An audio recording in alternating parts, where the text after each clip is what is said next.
Hello everyone and welcome back to our Python programming series. This is our ninth lecture.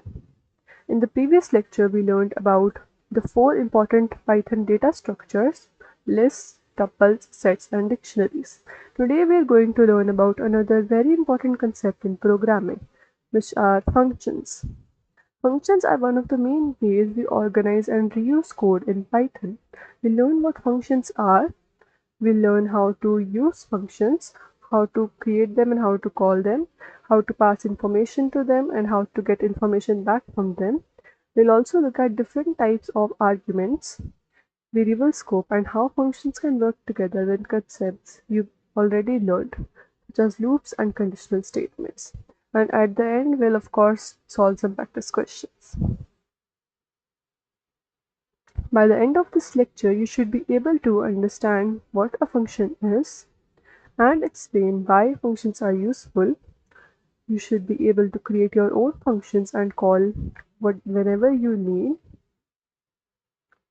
You should be able to create your own functions and call them whenever you need them. You'll also learn about parameters and arguments which allow us to pass information into the functions. Then we'll learn about return values, which allow a function to send a result back to the part of the program that called it. We'll also cover default keywords. We'll also cover default arguments, positional arguments, keyword arguments, and arbitrary arguments. Finally, we'll look at local and global variables and the difference between built-in and user-defined functions. Let's move on. Why do we need functions at all? Before learning how functions work, let's understand why we need them. Imagine that we want to greet four different people. We would write print hello A, hello B, hello C, hello D. See, this is a very long process and we have to repeat the same task again and again and again. If we do this, our program will become very long and repetitive. This is one of the problems that functions are able to solve. A function allows us to write a block of code once and reuse it whenever we need it. This gives us several advantages. First, we reduce the repetition. We don't have to write print hello A, print hello B, print hello C, print hello D again and again and again, right? Secondly, our program becomes very easy to understand and organize. Third, if we need to change the logic later, we can change it in one place instead of changing it everywhere in the same code, right? For example, if we want to greet people, right? Print hello A, print hello B. Let's put comma here.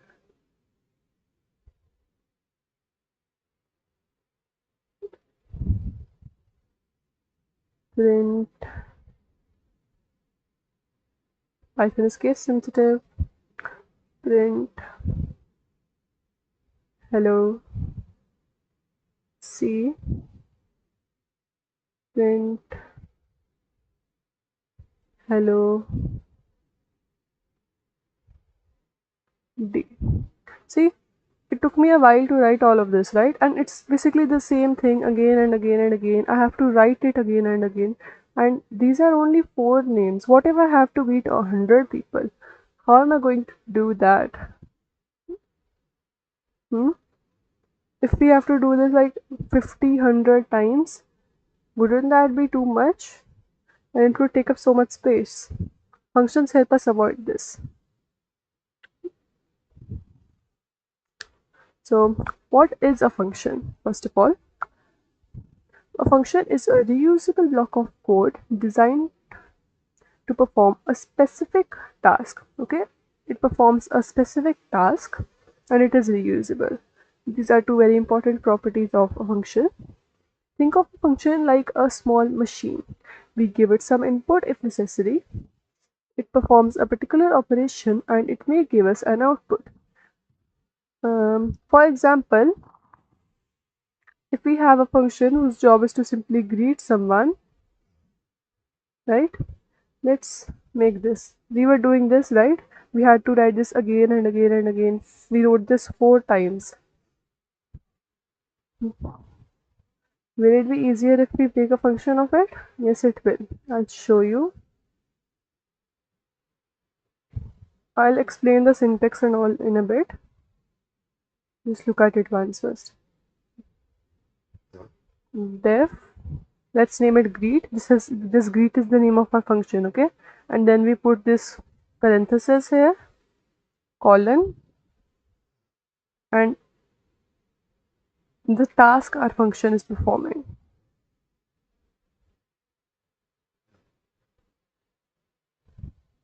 Hello. Okay. Here we are defining a function called greet, and its task is to say print hello.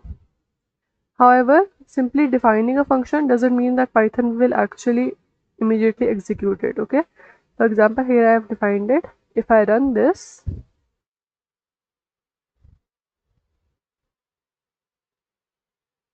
see, I'm not getting any result. The program was run successfully, there were no errors, but I'm not getting any results. This is because the function is first defined and then we have to call it. We have to call it for it to work, okay? To call it, we'll write function name, parenthesis, and that's it. Now if I run this, see, it's printing hello. And I can call this again and again and again. I don't have to write print hello, I just have to, see, I can call this wherever in my program now, okay? Now look at how to define a function. We look at the syntax. Def, def, then function name, parenthesis, function body. The keyword def tells Python that we're defining a function. Def, defining, definition, right? And after we write def, we write the function's name, then parenthesis, after parenthesis colon, and then in the next line function body. Remember this indentation, okay? Python takes indentation very seriously. If there is no indentation here, this function body will not be counted inside this function, okay? This will be a whole separate thing, right? So you have to indent it properly. Okay, now the next example, here welcome is the name of the function and the print statement is inside the function body. Again, notice the indentation. Just like with loops and conditional statements, indentation is important to Python. You can also find another function. Let's see, show message. You can just choose any random name. Because I'm displaying a message, I'm just writing show message. Print, this is a function, and see, you can put as many statements as you want inside this as long as you indent it correctly. If I do this, it's wrong, okay? It's not a part of this function anymore, it's outside of the function. I'll do this and show you as well in a bit. First, let's complete this. It contains 2 statements. Okay, now if I run this, not working. Why is it not working? Technically there is no error, but why are we getting nothing here? Because we have to call the function. How do we call the function? function name parenthesis. Now if we run it, see, our function is being called and these two statements are being printed. If we want to print these two statements multiple times, any statement multiple times, we just have to now call this small thing and it will be called. Now if I take this print out of the indentation and if I take this out of the picture, now if this is inside the function, it shouldn't run. There should be no output because the function is not being called. I put the call message inside comments. Okay, now if I run this, it contains two statements is still being printed. Why? Even without call it's being printed because it's now a normal print statement. It's not a part of this function. If I put this, indent this back inside the function and run it again, nothing is being printed. See, that is why indentation is very important.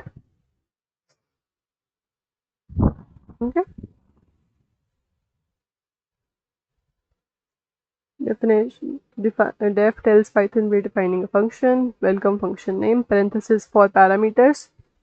Here we have not taken any parameters, but we can choose to take parameters, right?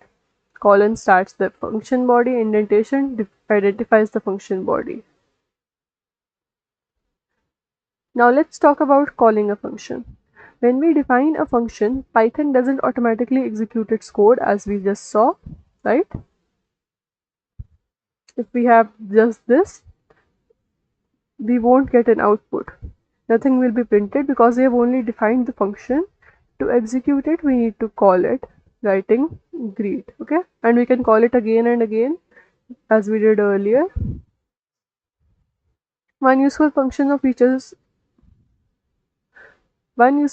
of functions is that we can call the same function multiple times. As many times as we want, we can call this greet, right, inside the function. This executes the same block of code 3 times. This one here, this will be the output. Notice how we didn't have to write print hello 3 times, right? We just called it. This might look like a small thing right now because our code is very small, but it's very useful in larger programs. Okay, now so far our function has done the same exact thing as many times as it was called, right? When we did this, as if we call it multiple times, it's going to do the same exact thing. It's going to show us the same exact message again and again, right?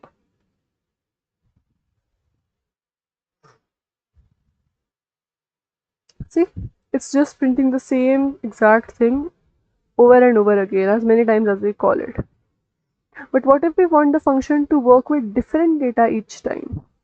That is where parameters come in. A parameter is a variable that we define inside the parenthesis of a function. See, this name here is a parameter. Define function name, parenthesis, inside the parenthesis we pass the parameter. So when we call the function, we can provide a value. Okay, we can provide a value here. So for example, if we take our previous example here, this thing, if we want a function that prints hello to whatever name we enter, right? We'll write define def greet parenthesis. Okay, inside the parenthesis we write a variable, let's name it name. Okay, colon print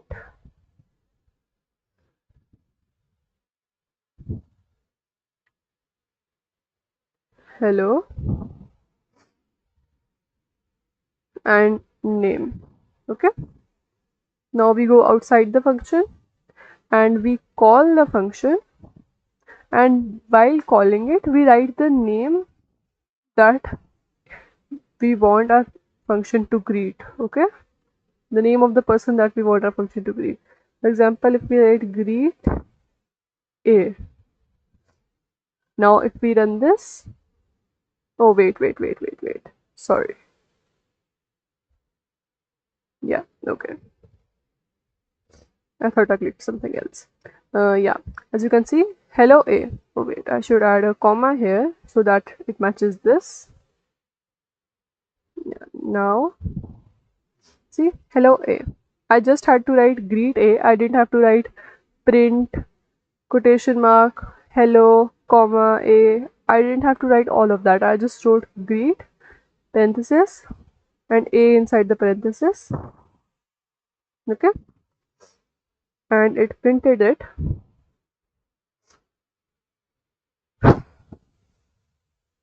This name here is a parameter. If I want to print all of these, I don't have to write print hello A, print hello B again and again. I just write greet my function, I call my function and I write B inside it. Greet C. Isn't this shorter than writing all of this? Of course, it would look trivial here, but if we have a if we want to print it like 30, 40, 50 times, then this is definitely easier than writing all of this. Okay, see, as many times as we want, we don't have to write all of this, we just have to write this, and it's been printed again and again. You can also take another example. Hmm.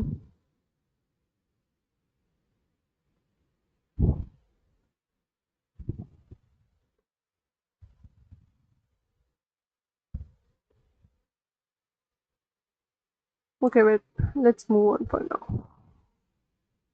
Functions, yeah, arguments versus parameters. At this point, there's an important terminology distinction that we should understand. Parameters versus arguments, right? A parameter is a variable written in the function definition. Greet, def, greet, name. This name is a parameter, and an argument is the actual value that we provide when calling the function. Okay, parameter, the variable written inside the function definition. Argument, the actual value that we pass when calling the function. Okay, if we go back to our previous example, in this one, here name is the parameter and A, B, C, D, these are the arguments. Okay, parameter is basically a placeholder, you can think of it as a placeholder, and arguments are the actual values.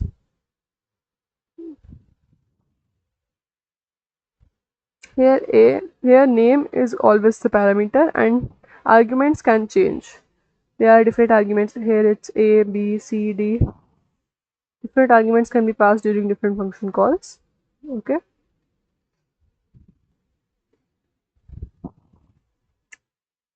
Now we're going to look at one of the most important parts of function, that is the return statement. So far we've used functions that print results, but sometimes we don't just want to display a result, we want to send the result back so that we can use it somewhere else in our program. That is what return does. For example, I'll write a program. I'll write a function here. Def, let's name it add A B. Yes, by the way, you can pass multiple arguments and multiple parameters as well, right? Multiple parameters you can pass, okay?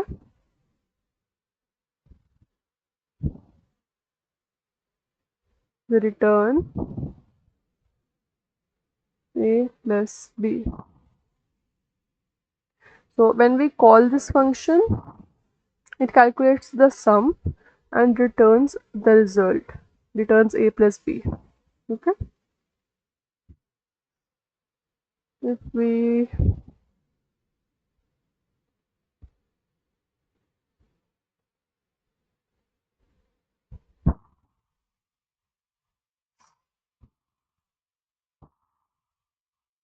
we call it here, add 5 6 and run it,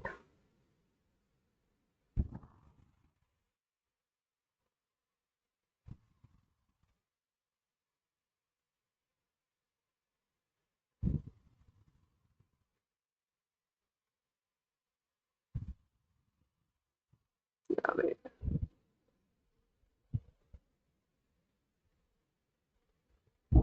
if we write result, not return, result equal to add 5 6, and then we use this somewhere else, print result. See, we are getting our result. So we basically use the value returned by this. We assigned this value to result and then we used it in our print function. Okay, and of course print versus result are two different things.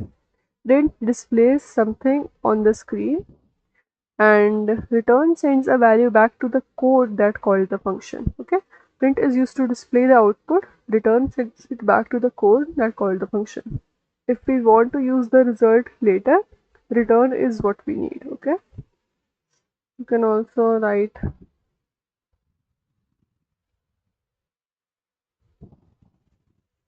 if we have def add 1 def add 1, let's name it sum1 a b, and if here we have print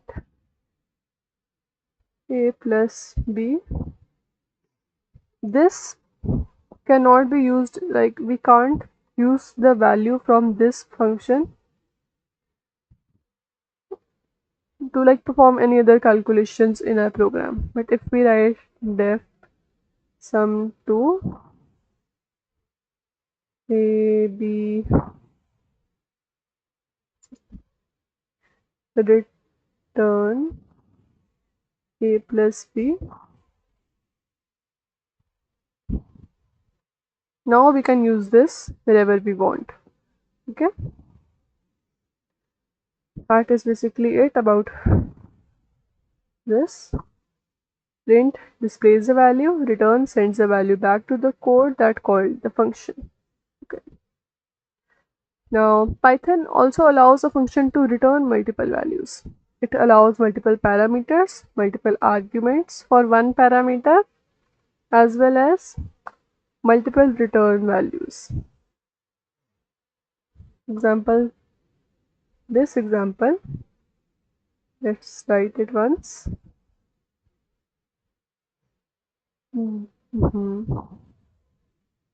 This is basically a function to calculate the sum and the difference. Okay, yeah, def calculate a b, sum is equal to a plus b, keeping the indentation, difference is equal to a minus b, return sum. Now to pass the second result return value, we just write comma difference. This function calculates two things, the sum and the difference, and we can return both values separately by putting a comma inside this, right? Now if we do result is equal to, this is just a variable name, you can choose anything. I'm writing result, calculate, we call the function here and we assign the value to result. Okay, 10, 5. The result will contain both values. Okay, if I print result and run it, see, it has the sum of 10 and 5, and it also has the difference of 10 and 5. Okay,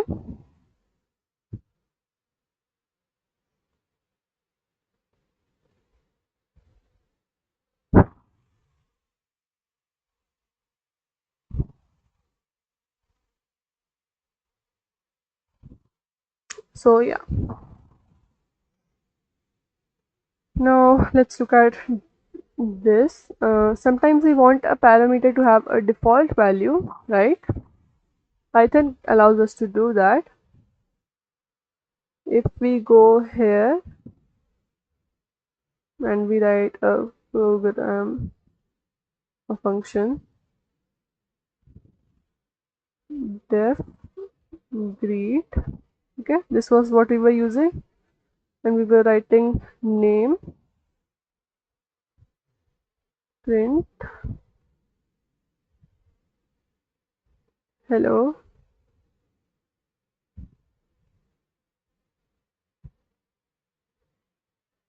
name, right? This was what we were doing.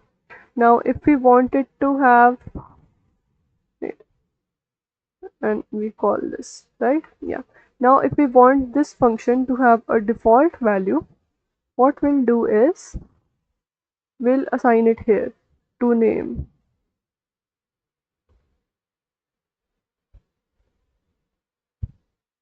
Guest, let's say. Okay, guest is weird. Let's write something like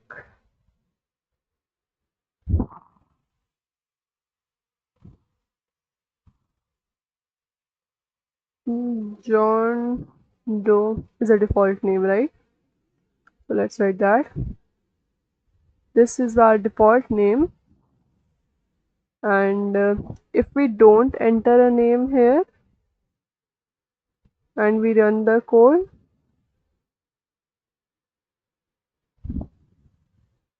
see, we're getting hello John Doe, this default value of the name. But if we do pass a name here, let's name it Jane. If we do pass a name here and then we run it, it's giving hello Jane. It's giving this value. But if we don't have anything, if we don't pass any arguments here and we run it, then it will put the default value in place of that. Okay, so the default value is only used when we don't provide our own value.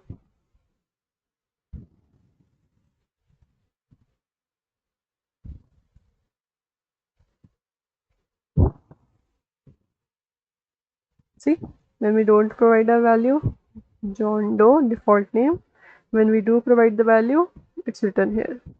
This makes functions more flexible because the function can work even if we don't provide that particular argument. Okay, this example here, def greet name is equal to guest. Hello, calling without an argument, we get this default name, and with an argument we get that name only. Okay, now let's look at positional arguments. With positional arguments, the values we provide are assigned to parameters based on their position.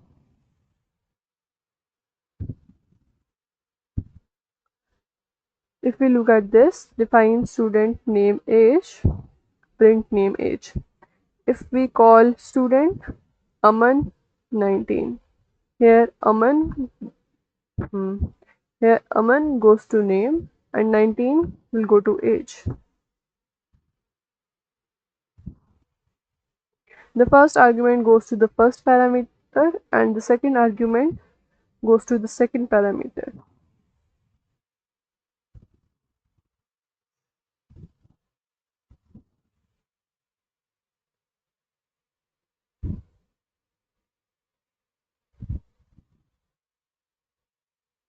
So even if we write 19 Aman, instead of Aman 19. Technically this is valid because Python doesn't necessarily know what type of value each parameter needs, right? It will assign 19 to name and Aman to age, and that will give us the wrong answer. It will give name is equal to 19 and age is equal to Aman, right? That is why the order of positional arguments matters. If we do this here, def student name age print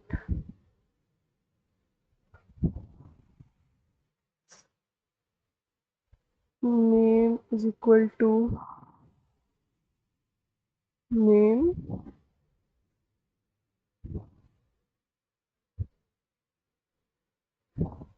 age is equal to age, right? And if we call student name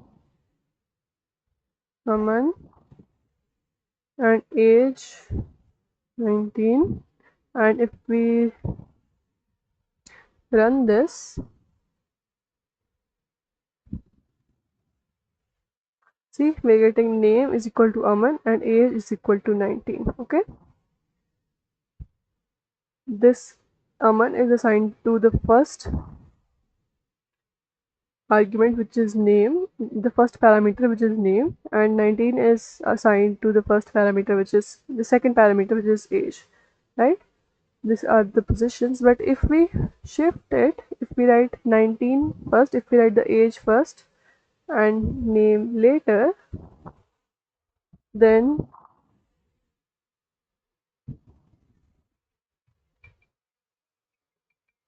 see, it's assigning the value of age, which was 19, to name first to first, and the value of name to age second to second. Okay, this is positional arguments. So yeah, that is it about positional arguments. Let us now move on to keyword arguments. To avoid depending on the order, as we saw with positional arguments, Python allows us to use keyword arguments. Instead of simply providing the values, using keyword arguments, we can explicitly tell Python which parameter each value belongs to. For example, here in this function, if we call age is equal to 19, we are still writing age first and name later. We're still writing 19 first and Aman later, right? But if we write age is equal to 19 and name is equal to Aman, right? We still wrote age first and name second. But it still works because we are explicitly specifying the parameter names. Shall I run this? See, even if we declare 19 first and Aman later, we are still getting name is equal to Aman and age is equal to 19. This is the concept of keyword arguments. Okay, if we again try doing it without keyword arguments, if we just write 19 Aman, this is positional arguments. Okay, if we do this, then we are getting name is equal to 19 and age is equal to Aman. First argument to first parameter, second argument to second parameter, right? But if we explicitly declare our parameter name is equal to argument, parameter name is equal to argument, the order doesn't matter now because we are explicitly assigning it. Okay, keyword arguments can make function calls easier to read. especially when there are several parameters. Now let's move on. Yeah, let's just delete this. The order doesn't matter because we are explicitly specifying which value belongs to which parameter. Keyword arguments are more readable because even in this we can tell that yes, 19 was assigned to age, name was assigned to Aman. If someone else is reading our code, they'll understand the intent very well instead of just writing 19 and Aman as is. Okay, and less dependent on argument order, as we just saw. Useful when functions have several parameters. Okay, now we move on to arbitrary arguments. Now imagine we want to create a function that can accept any number of positional arguments.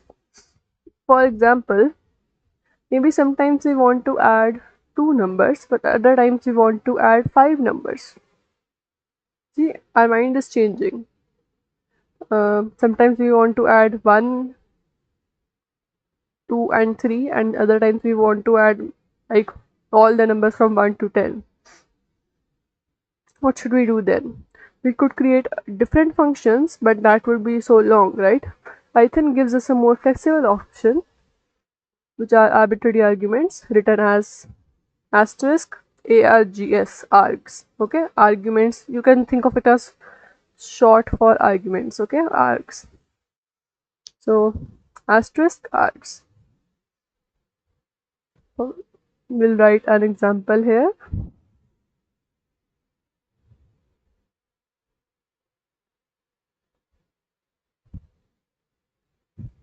Define and numbers. Now number, and then it was args. What was args short for? Arguments. So we just write arguments, the name of our argument, the name that we have given to our arguments. Okay, and we write total is equal to 0 for number. See, you can write as many statements as you want inside the function as long as you indent them properly. I'm even using a for loop inside this, and it's still working. Okay, for number in numbers, total plus equal to number, and then next line, return total. Okay, now first properly look at it for a second, absorb it.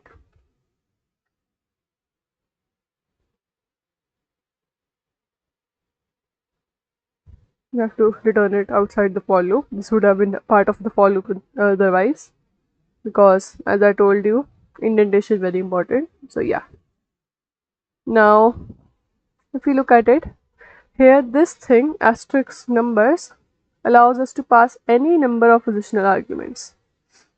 If we do something like add numbers, we call it, and we pass the arguments, let's say 10, 20. Now if we run this,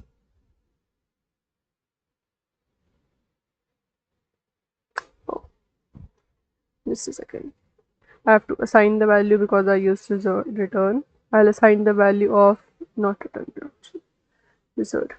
I'll assign the value of return to a variable, and then I'll print it. Okay, because why we have to do this, why we have to print separately, because we didn't write print in here, right? If we wrote print, then it would have been printed, but we didn't, so we have to write print separately. Okay, now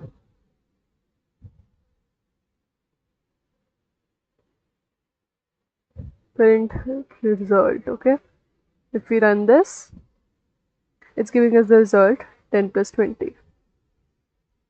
If we want to pass even more arguments here, result 2 is equal to add number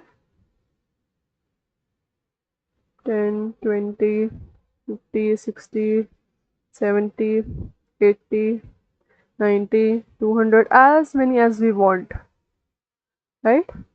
And if we print the result 2 and run it, no, add numbers, we named it add numbers, sorry.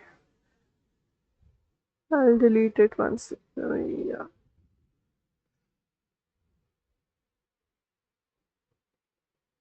As you can see,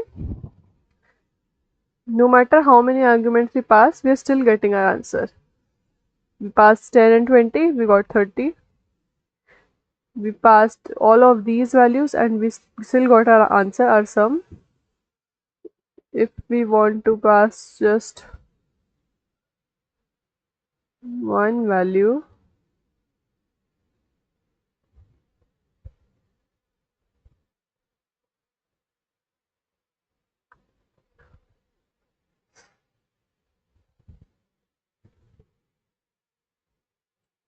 see, 15, because there were no other values to add to, but yeah, we can put one value, we can put two values, we can put 1, 2, 3, 4, 5, 6, 7, 8 values, 10 values, 20 values, as many values as we want using this arbitrary argument. Okay, these are positional arguments, by the way.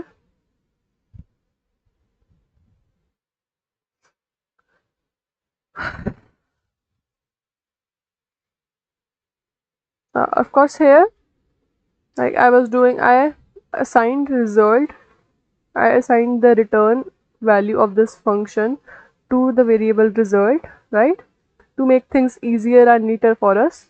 You can also just, if you want to do it in short, you can just go add numbers.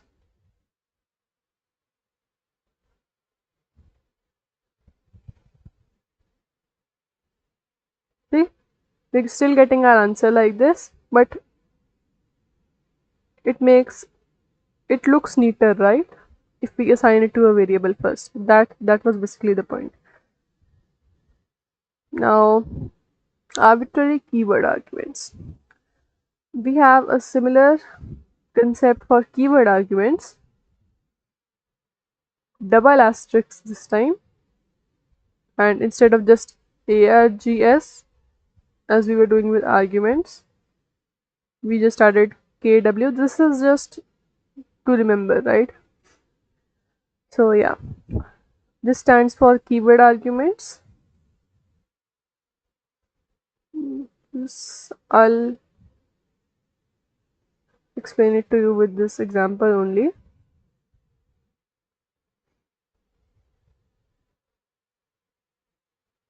If we have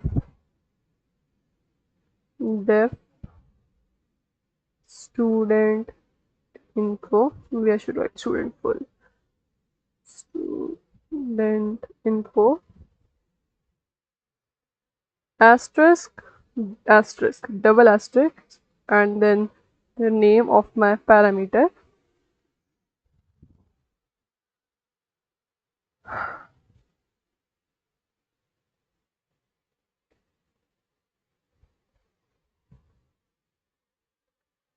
for key value in details dot items.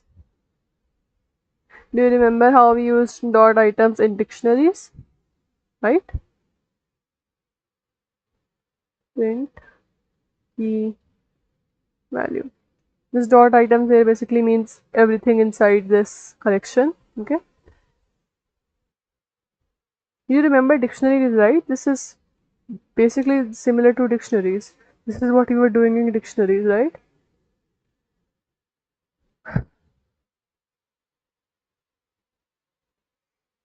And we come out of this. We can now provide any number of keyword arguments, key value pairs. We can If we want to provide key value pairs, if we want our function to include that, we can use this.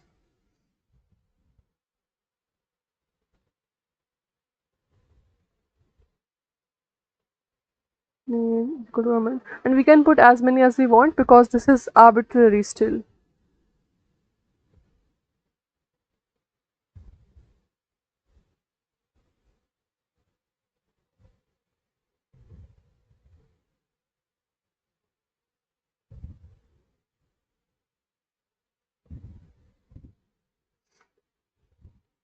See, inside the function, this details, right, behaves like a dictionary. The keys are the keyword names and the values are the values that we passed.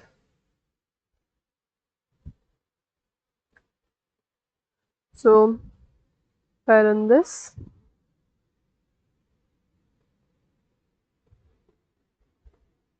see, we are getting name, Aman, age 19, course Python, key value. Why we are getting it like this instead of a proper format? Because we just wrote key comma value in print here. You can just add a colon here if you want it to look better visually. See, name, Aman, age 19, course Python. We can add as many as we want here. Name, age, city, Paris.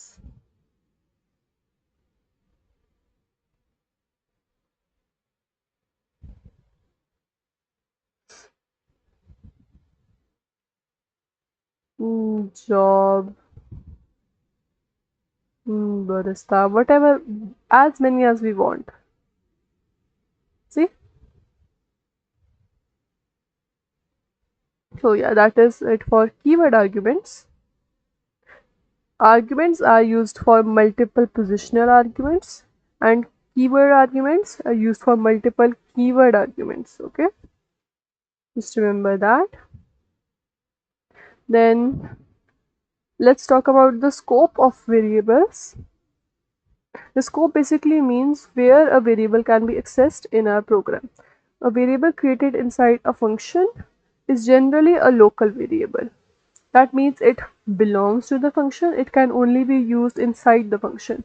If we declare a function, if we declare a variable x inside the function and we try to use the value of, if we try to use x outside the function without declaring it outside it, then we'll get an error. Okay, because that was a local variable, and a global variable, it can be used anywhere. For example, if we go back here and we write def test, and now if we declare a variable here x is equal to 10 and print x, this x belongs to this function test. It is the local variable of this function test. It can only be used inside this function. Okay, you can even do y is equal to x plus 5 or something like that, right? This is inside this function. We can use it wherever, but outside the function we can't use it.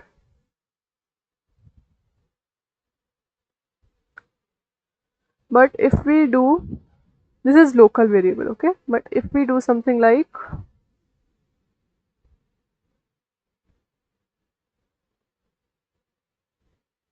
x is equal to 10 and then we write the function, then we define the function.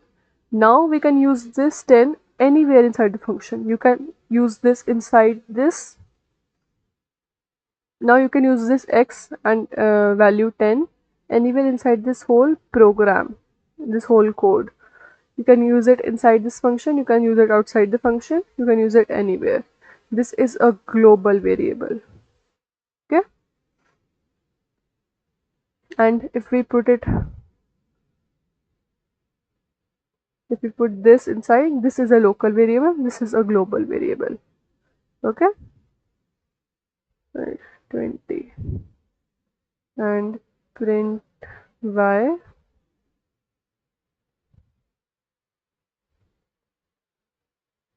test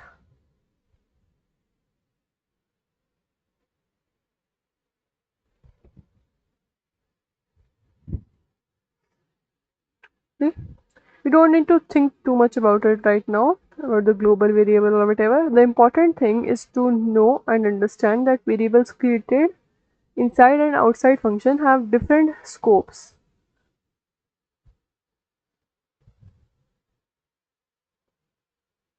See, variables created inside functions are generally only available within that function. Now, built-in versus user-defined functions. So, user-defined functions, it is in the name. They are functions that users define, that we define, as we had been doing, right? What we did here, this def test is a user-defined function. We, the user, defined it. But not all functions have to be created by us, right? Python has many inbuilt functions, built into the language, right? It provides us with any functions that we can use directly.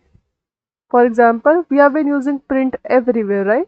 This is an inbuilt function of Python. We don't have to write a specific code for it. It's already built into the language. Then we have also used len, right?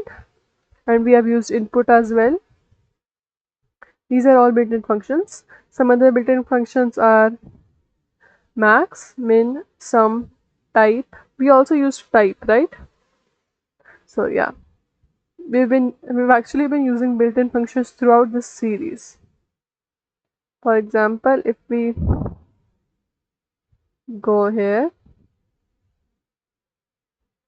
numbers is equal to 10, 20, 30, print len numbers. We want to print the length of this list of numbers. For this we don't have to define a whole specific function. We just write len numbers and we run it. Oh, the name is number. We just write len number and run it.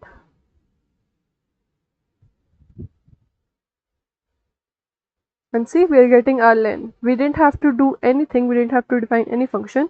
We just called an inbuilt function, which is len. Okay. And as you know, we can create our own functions as we have done, right? So built-in functions provided by Python, user-defined functions created by the programmer, by us. Okay.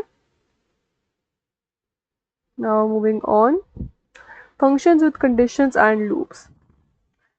We already tried using a loop inside the function, right?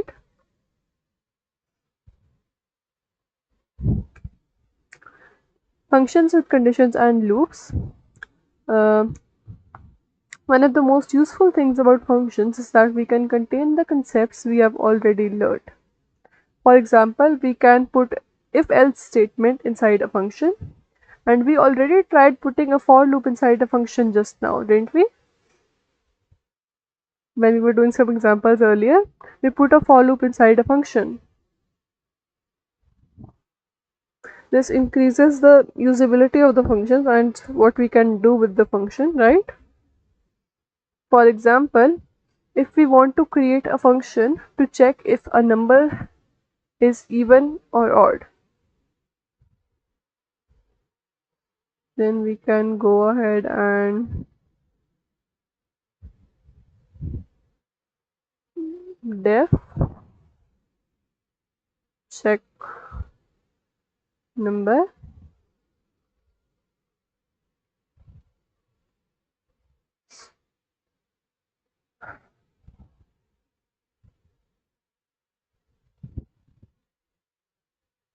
number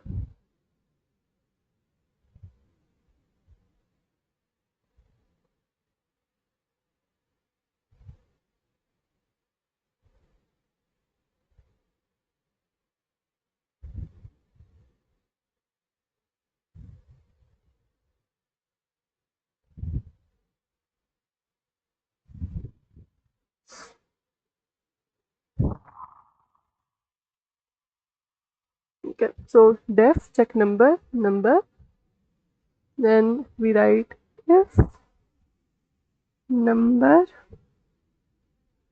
mod 2 is equal to 0, right? Number mod 2 is equal to 0. What does modulus do? Yes, it gives us the remainder after division. Okay, so if the remainder is 0 after dividing by 2, obviously the number is even. And return even. Okay, else return odd. Now we can go outside this function. And what if we want to take the input from the user here? It's very simple. Like we can also take the input from the user for the functions, right? As we have been doing earlier. You just write num is equal to int input, because input's return type is, yes, a string, and we can't use strings in calculation. So we have to use type conversion here and convert the return type of input to int. Okay, so input, enter number, and then we use result is equal to check number, and we pass the value of the input that we took. We took this input here, right? Num is equal to int input. We just have to pass that value inside here. So whatever input the user enters, it will go inside this function call. Okay, and then we have assigned the function call to result, and we just write the number is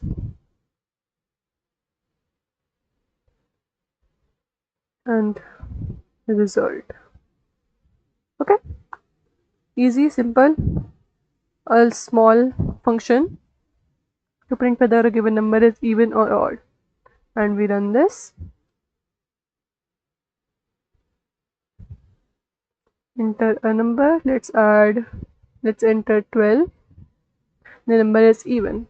Okay, and if we run it again, enter a number 33, odd. We can enter now as many times as we want. We can run it as many times as we want. Whatever we enter will be passed into the function through this. Okay, 700 even, right? Whatever value we enter. This is easy, right? Instead of calculating even and odd again and again, we can just define this function and it will work. So that was an example with if statement, right? Let's save this. Wait.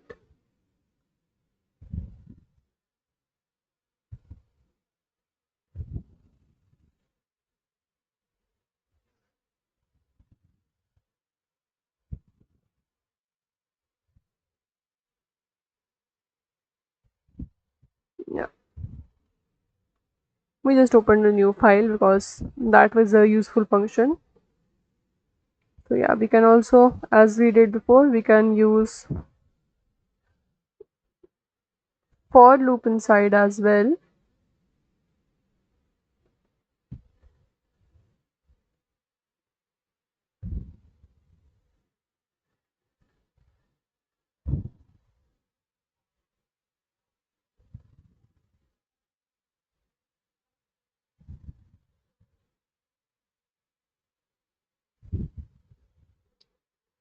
Like this, then we call it outside,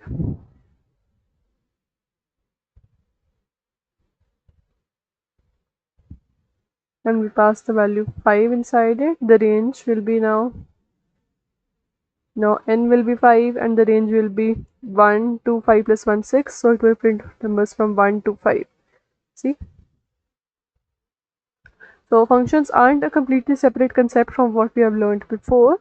We can combine all our knowledge and create new things. Functions allow us to package those concepts into reusable blocks of codes. Okay, you can also do another example to print even numbers within a certain range. For example, if we want to print even numbers from between 1 to 10, we don't have to do anything, we just have to create a function for I in range 1 comma n plus 1. Why are we using n plus 1? Because the range does not consider the last value. So if the user enters 10 because they want to print the even numbers between 1 to 10, if we don't use this n plus 1 and just use n, the range will end up being 1 to 9 because 10 will be excluded. So it will print even numbers between 1 to 9 instead of 1 to 10. Okay, that is why we write n plus 1. If I modulus 2 is equal to 0, print I print even numbers 10. Okay, see, spelling errors.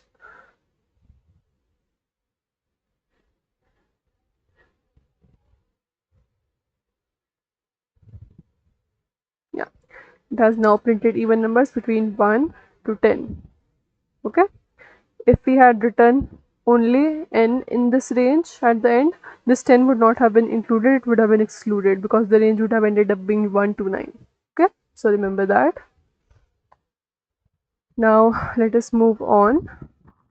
Why are functions important? Let's step back and understand why we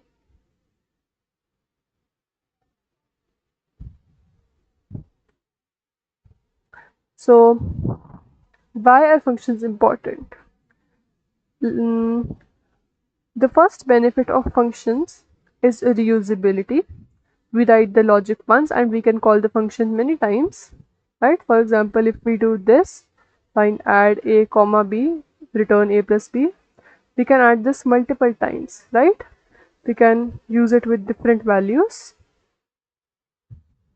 Second, functions improve organization. Instead of having one huge block of code, we can divide our program into smaller functions, with each function handling a particular task. Second, functions improve organization. Instead of having one huge block of code, we can divide our program into smaller functions, with each function handling a particular task. Third, they obviously improve readability. They make our program more readable. If we see a function called calculate average, we already have an idea of what part of the program does that without reading every single line inside it. And finally, programs of course and finally functions of course make programs easier to maintain. If we need to change how something works, we can often modify the function instead of changing the same piece of code in multiple places. So functions are just a feature we learn because Python has them. They're one of the fundamental tools we use to structure real programs. Okay, now let us move on to some practice questions before we close today's lecture. Create a function that prints hello Python. Okay, that's easy enough. Let's just move this, delete this. We write define, we'll name it hello, print hello Python, and then we go outside and call the hello function, and we run this.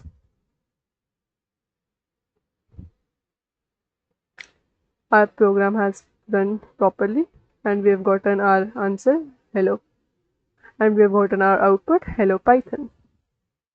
Now our next question is create a function that accepts a name and prints the greeting. Okay, earlier we were introducing the name ourselves. Here we'll ask the user for the name in the greet function.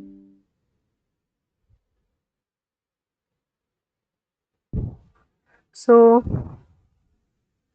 I'll just remove this, and we write our function def greet name print hello name, right?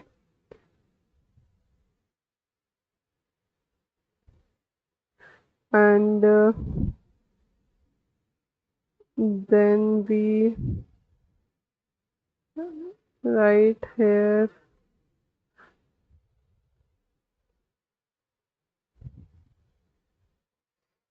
let's just name it name as well. Input,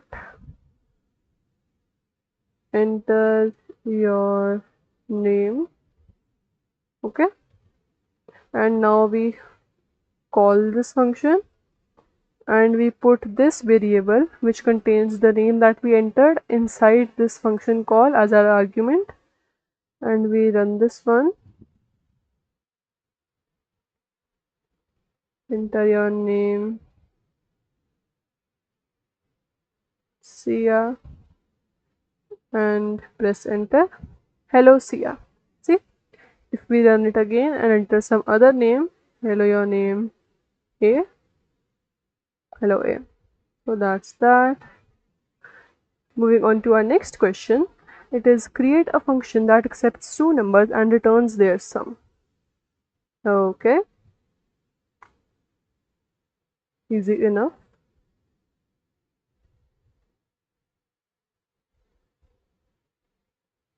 Define add A, B, two numbers, return A plus return A plus B, backspace result is equal to add 10, 20, print result. If we run this,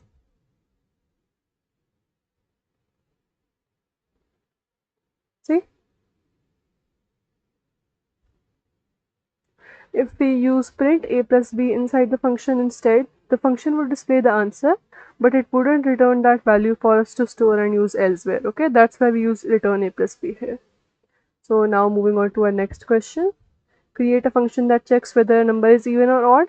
We have already done this function, right? It even accepts an input from the user. We did it in an earlier section, so I won't be doing this.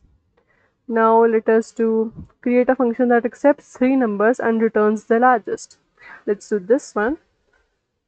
You can try doing that even and odd one yourself first, and if you don't understand, then you can just go back to when we did it in the lecture. Okay, so three numbers are just a, b, c, three parameters, return.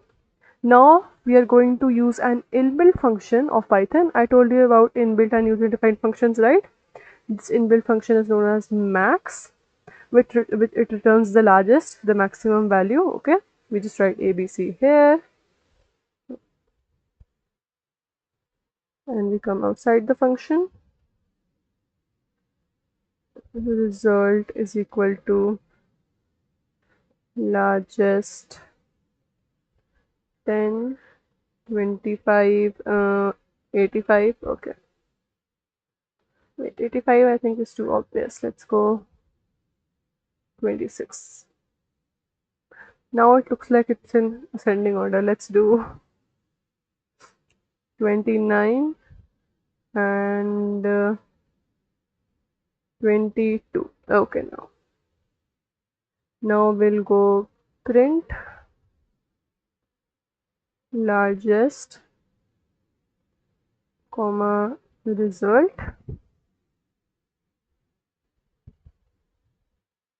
comma result, and if we run this,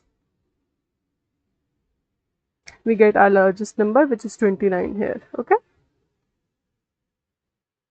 and the next question is we already did this. The last question: create a function that calculates the factorial of a number using a loop.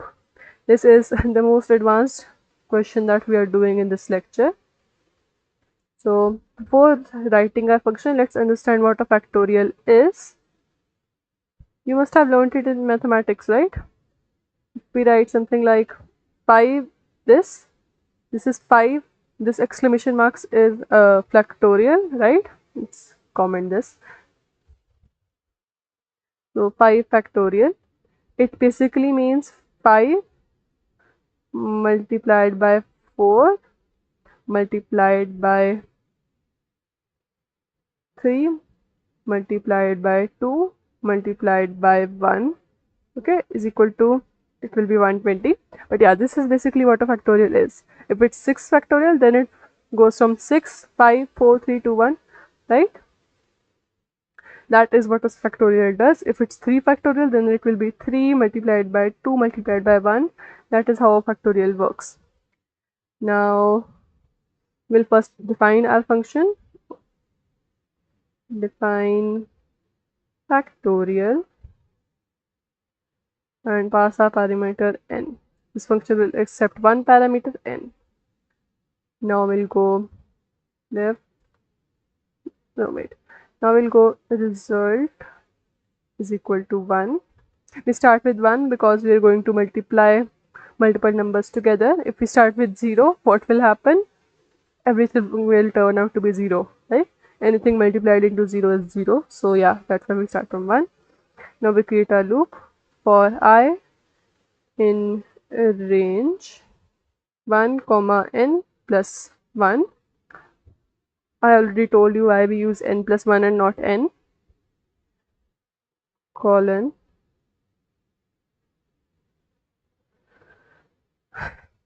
result is equal to result multiplied by I, return result, and then we go outside, print factorial of 5. We did it manually earlier. Let's see if the result is the same. Okay, look at it once. Let's run it. See, 120. We can also do the same thing. We can also do, if they ask something like take input from user and return the factorial, take a number from the user and return the factorial of it, then we can just go num int input. I told you I will use int, enter number of which we want to take factorial, okay, and then instead of writing our own number here, we'll write num, and we run this, enter a number. Let's enter 5 again, and it's giving us the factorial of 5, which is 120. We can now use this multiple times, taking input from the user, 12. Okay, so that is it for that. Let us now summarize what we have learned today. We learned that a function is a reusable block of code designed to perform a specific task. We learned how to define a function using the def keyword and how to call it. We learned about parameters and arguments and the difference between the two. We learned how return allows a function to send a result back to the caller. We also looked at multiple return values, default arguments, positional arguments, keyword arguments, arbitrary arguments, right? Then we discussed local and global variables as well as the difference between built-in and user-defined functions. Finally, we saw how functions can contain loops and conditional statements as well. So our next lecture, our next and last lecture actually, will be file handling and exceptional handling. Thank you.